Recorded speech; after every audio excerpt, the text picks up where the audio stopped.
अस्सलाम वालेकुम। पाकिस्तान में बांझपन की सबसे बड़ी शरह जो कि पूरी दुनिया के मुल्कों से ज्यादा है और ये पाकिस्तान के लिए एक बहुत बड़ा अलमिया है।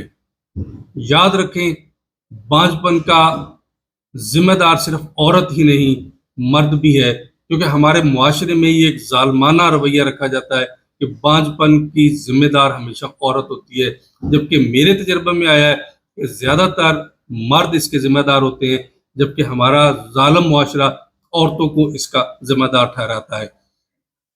बांझपन है क्या? अगर एक नया शादीशुदा जोड़ा 1 साल तक बगैर किसी कंट्रासेप्टिव इस्तेमाल किए हुए अगर उनको औलाद की नेमत जैसी खुशखबरी नहीं मिलती तो ये बांझपन है। बहुत सारे लोग 2 साल के अंदर उनको ये खुशी मिल जाती है और बहुत सारे लोग ऐसे होते हैं कि जिनको ये खुशी कभी भी नहीं मिलती, मगर 1 साल तक कभी भी परेशानी नहीं होनी चाहिए। हमारे यहाँ ये होता है कि जैसे ही शादीशुदा जोड़ा महीने 2 महीने 3 महीने के बाद तो चहमगोइयाँ शुरू हो जाती हैं कि अभी तक कोई खुशखबरी नहीं आई, अभी तक कुछ खुशखबरी नहीं आई। तो ख़ास तौर पर जो बच्ची है उसको ज़्यादा तंग किया जाने लगता है और उसके मेके वालों को ये सुनाई देता है कि जी ये क्या हो रहा है, क्यों नहीं बच्चा हो रहा। बांझपन ऐसा भी होता है कि एक खातून अगर 2 दफा उसका हमल ज़ाया हो जाए तो उसके बाद उसमें फिर दोबारा प्रेगनेंसी कंसीव नहीं हो सकती। ये भी एक बांझपन की किस्म है। याद रखें, पूरी दुनिया में इस वक्त हर छठा आदमी, हर छठा इंसान, खातून या मर्द, वो बांझ है, जबकि पाकिस्तान में हर 5वां इंसान बांझ है। और ये शरह 1994 के बाद ऑलमोस्ट डबल हो गई है। उस वक्त ये 6% थी और अब ये कम होकर 3.5% तक रह गई है। और लोग, हर दूसरा चौथा आदमी हमारे पास जो पेशेंट्स आते हैं उनमें इनफर्टिलिटी की कैफियत जो है ना वो बहुत ज्यादा होती चली जाती है। इसमें मर्दों की तरफ से भी बहुत सारी प्रॉब्लम्स हैं, औरतों की तरफ से भी बहुत सारी प्रॉब्लम्स हैं, लेकिन मोस्टली प्रॉब्लम्स मर्दों की तरफ से आती है कि जिसमें स्पर्म्स की कमी, स्पर्म्स का ना होना, स्पर्म्स का सुस्त होना, टेस्टिकल्स में प्रॉब्लम, और ऐसे लोग जिनके टेस्टिकल्स का टेम्परेचर ज्यादा होता है, जैसे कि तंदूर पे बैठने वाले लोग, काम करने वाले लोग, ऐसे होटल पे बैठने वाले लोग जो हर वक्त बैठे रहते हैं और सामने उनके एक वो लोहे की जो है ना वो एक चीज बनाई होती है जिसमें हर वक्त सालन गर्म होते हैं, ऐसे लोग, या वो लोग जो भट्टी पे काम करते हैं, ऐसे लोगों में हमेशा टेम्परेचर जो है पेल्विक एरिया का वो बहुत ज्यादा होता है, जिसकी वजह से जो टेस्टिकल्स में स्पर्म पैदा होते हैं वो मर जाते हैं। इसकी वजह से भी इनमें अक्सर औकात ये बांझपन की जो है ना वो सूरत हाल होती है।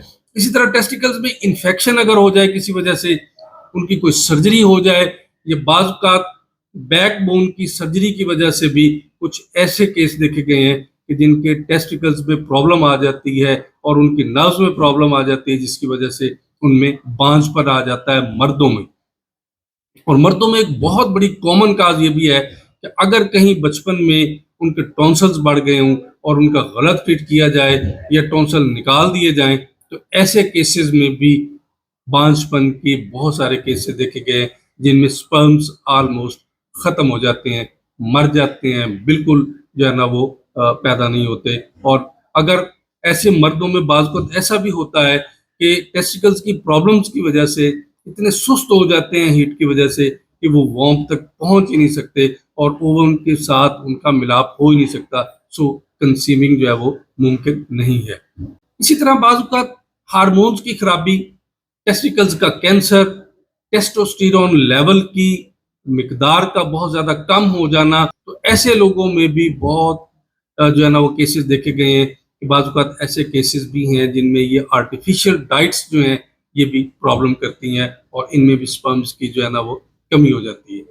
इसी तरह फीमेल्स में बहुत सारी प्रॉब्लम्स हैं जिसमें खास तौर पर पीरियड्स का डिस्टर्ब होना, इन्फेंटाइल यूट्रस है, ओवरीज में प्रॉब्लम का हो जाना और ओवरीज की प्रॉब्लम की वजह से सुस्ती, जिसकी वजह से ओवम टाइम पे पहुंच ही नहीं सकता, एग बन ही नहीं सकता, और वो जब तक वॉर्म में यूट्रस में नहीं पहुंचेगा تو स्पर्म के साथ उसकी जो है ना वो कंट्रीब्यूशन नहीं होगी तो प्रेगनेंसी कभी भी नहीं हो सकती।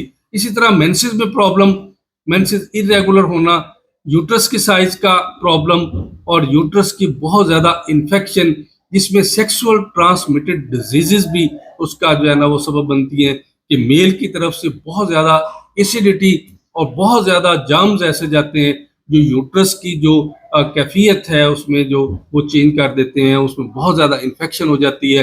तो जब औरत की तरफ से एग आता है तो वो वहीं डेथ हो जाती है उसकी, वो आगे चलने के काबिल नहीं होता और स्पर्म के साथ मिलने के काबिल नहीं रहता। इसी तरह खवातीन में पेल्विक सर्जरी है जिसकी वजह से बाज़ औक़ात उनके यूट्रस के मसल्स में, ओवरीज के मसल्स में बहुत ज़्यादा प्रॉब्लम आ जाती है और ये भी एक कॉमन काज इस वक्त देखी गई है। फाइब्रॉइड्स और पीसीओज इस वक्त सबसे बड़ा रीज़न है जो डॉक्टर्स बहुत ज़्यादा डराते भी हैं कि ये कंसीव नहीं कर सकेंगी और उसकी वजह से इस वक्त इनफर्टिलिटी का रेट बहुत ज़्यादा बढ़ गया है। एक और बहुत बड़ी वजह इस वक्त है जो नॉन स्टीरॉयडल ड्रग्स इस्तेमाल करने के लिए, जिसमें आइब्रुफिन है, एस्पिरिन खास तौर पर, अगर बहुत ज़्यादा खवातीन ये यूज़ करती हैं तो इसकी वजह से भी को बहुत सारे केस देखे गए हैं जिनमें इनफर्टिलिटी पाई जाती है। कीमोथेरेपी, कीमोथेरेपी की वजह से भी यूट्रस के मसल्स में, वॉर्म के मसल्स में, इसी तरह ओवरीज के मसल में जो है ना फ्लोपियन ट्यूब की ब्लॉकेज हो जाती है, फ्लोपियन ट्यूब के मसल्स में खराबी आ जाती है। ये भी एक इस वक्त कॉमन काज देखी जा रही है। इसी तरह बहुत सारे इलीगल ड्रग्स खवातीन इस्तेमाल करती हैं जैसे मैरिजुआना है, चर्स है और कोकेन है। ये भी मसल्स को, खास तौर पर फ्लोपियन ट्यूब के मसल्स को ब्लॉक करती है जिसकी वजह से इस वक्त इनफर्टिलिटी जो है ना वो बहुत ज़्यादा होती जा रही है। इनफर्टिलिटी का होना इशू नहीं है, इशू ये है कि इसका प्रॉपर तरीके से टाइम पे अगर इलाज किया जाए तो इसका इलाज मुमकिन है। और ऐसे बे औलाद जोड़े जिनको कई सालों से ये कह दिया गया है कि आपके अंदर ये खुशखबरी वाली सलाहियत नहीं है, आप कभी भी ये खुशखबरी नहीं सुन सकते कि आप माँ बाप बनेंगे। हमारे पास अल्हम्दुलिल्लाह दर्जनों फैमिलीज हैं जिनको अल्लाह की रहमत से 10-10, 12-12 साल हो गए थे, लेकिन ट्रीटमेंट के बाद उनके लिए अल्लाह ताला ने खुशखबरी दी और वो इस वक्त 3-3, 4 बच्चों के माँ बाप हैं, साहिब औलाद हैं। होम्योपैथी एक ऐसा ट्रीटमेंट है जिसमें बहुत सारी चीज़ों का ऐसा इलाज है जो कि पूरी दुनिया बाकी नहीं कर पा रही। वक्त के ऊपर स्ट्राइक की जाए और ख़ास तौर पर इस वक्त हमारे यहाँ बहुत सारे केसेस आते हैं कि बच्ची जो शादी के बाद अगर पहला अबॉर्शन हो जाए तो उसके बाद शॉक यूट्रस में, हमेशा इसको कहता हूँ, उसके बाद प्रेगनेंसी कंसीविंग नहीं हो सकती। तो ऐसी कंडीशन में हमारी होम्योपैथिक मेडिसिन बहुत कमाल का काम करती हैं। अगर आप या आपके किसी फैमिली में कोई मर्द या खातून इनफर्टाइल है, बांझ है, तो आप हमारी खिदमत हासिल कर सकते हैं। इंशाअल्लाह ऐसे लोगों के लिए खुशखबरी है कि वो औलाद की नेमत से मालामाल हो सकते हैं। आप हमारे यूट्यूब पर दूसरे वीडियोस भी देख सकते हैं जिसमें हमने इसकी मुकम्मल तफसील दी हुई है। हमें अपनी दुआओं में याद रखिएगा। अस्सलाम वालेकुम।